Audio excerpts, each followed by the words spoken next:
상속은 고인의 재산을 물려받는 중요한 과정이지만 상당한 세금 부담이 따르는 것이 현실입니다.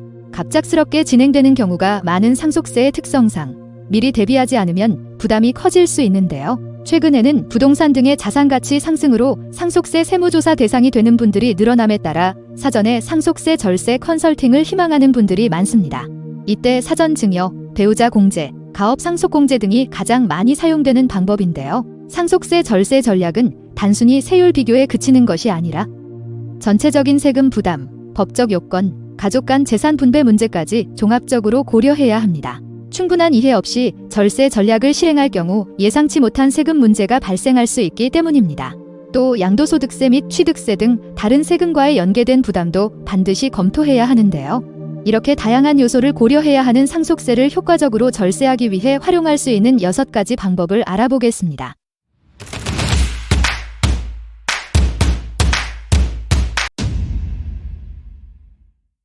첫 번째 방법은 사전 증여를 활용하는 것입니다. 10년 주기로 적용되는 증여세 공제 제도를 이용하면 상속세 절세에 도움이 될 수 있는데요.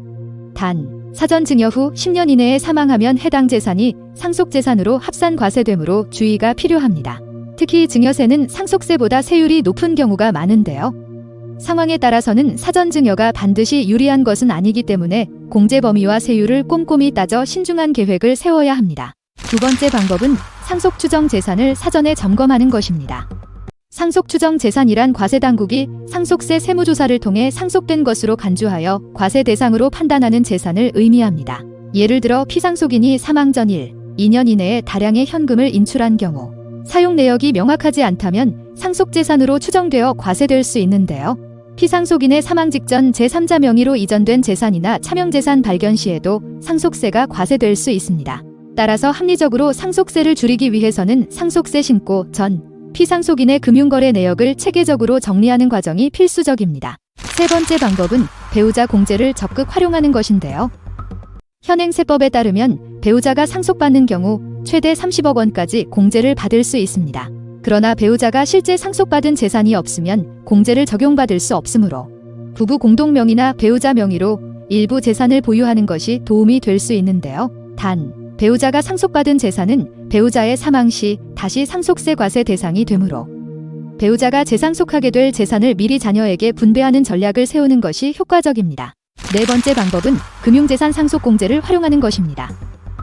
금융재산에서 금융부채를 차감한 후 남은 금액에 적용되는 금융재산공제는 배우자 공제와 중복 적용이 가능하여 절세 효과를 극대화할 수 있는데요. 금융재산을 미리 분산 관리하면 상속세 절세에 더욱 유리하므로 사전에 체계적인 계획을 세우는 것이 중요합니다. 다섯 번째 방법은 부동산을 활용한 상속입니다. 현금이나 예금과 같은 금융재산은 전액 상속세 과세 대상이지만 부동산은 공시지가를 기준으로 평가되기 때문에 상대적으로 낮은 금액으로 과세될 수 있습니다. 그러나 공시지가가 낮은 부동산을 상속받은 후 매각할 경우 실제 거래가에 따라 양도소득세 부담이 커질 수 있으므로 주의가 필요한데요.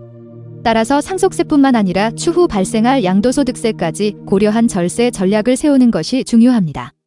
마지막으로 가업상속공제도 최근 많이 사용되는 상속세 절세 방안입니다. 이때 상속인에게 비교적 엄격한 사후관리 요건이 존재하므로 사후관리 요건을 지키지 못해 공제받은 세액을 납부하지 않도록 주의가 필요합니다. 이처럼 상속세는 고려해야 할 점이 많고 검토할 프로세스가 복잡한 세금인데요. 특히 상속재산의 형태와 규모, 상속인에 따라 고려할 수 있는 절세 방법이 달라집니다.